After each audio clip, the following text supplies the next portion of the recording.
20 तारखेला मी उपोषणाला बसणार आहे, तुमच्यावर वैयक्तिक नाव घेऊन टीका केली, संपणार आहेत हे प्रश्न कशा पद्धतीने संपतील? बघा, माझ्यावर टीका का करतात तुम्हाला हे समजत नाहीये. मी फक्त एकच म्हटलं की बाबा आरक्षण हे टिकणारच घ्यावं, आम्ही द्यायचं आणि कोर्टामध्ये एका दिवसात ते निकाली निघावं, उगाच समाजाची फसवणूक व्हावी ही आमची अजिबात अपेक्षा नाही आहे. आणि म्हणून टिकणारं आरक्षण पण घ्या एवढंच मी म्हटलं होतं. त्यामुळे त्यांना माझा राग आलेला दिसतोय. मी दुसरं तर काही बोललेलो नाही. मी 5 वेळा मीच त्यांना जाऊन भेटलो, मीच त्याच्याशी बोलणी करत होतो.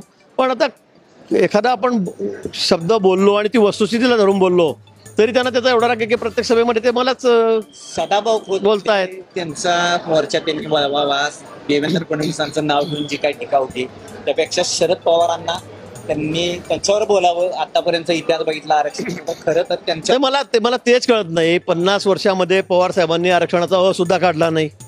त्यांनी कधी आरक्षणावर एक शब्द भर बोलले नाहीत. आणि आज आम्हीच वाईट झालो आरक्षण देऊन. 14 ते 19 मध्ये मुख्यमंत्री देवेंद्रजी होते त्यावेळेलाच आरक्षणात दिलं गेलं. आता दुर्दैवाने सुप्रीम कोर्टामध्ये ठाकरेजींचं सरकार असताना उद्धवजींचं त्यावेळेला ते नाकारलं गेलं. वस्तुस्थिती आहे. मग आम्हीच वाईट झालो परत आरक्षण देऊन. आणि ज्या लोकांनी 50 वर्षामध्ये आरक्षणाची गरज काय, समाजाला आरक्षणाची गरज नाही अशी स्टेटमेंट केली, रेकॉर्ड आहेत. आज तुम्ही त्यांचा बोलबाला करतात आणि आम्हाला ज्यांनी आरक्षण दिलं त्यांच्यावर टीका टिप्पणी करतात. मला वाटतं हे योग्य नाही. आरक्षण देवेंद्रजींनीच त्यावेळेला 5 वर्ष मुख्यमंत्री असताना त्या ठिकाणी दिलेलं होतं.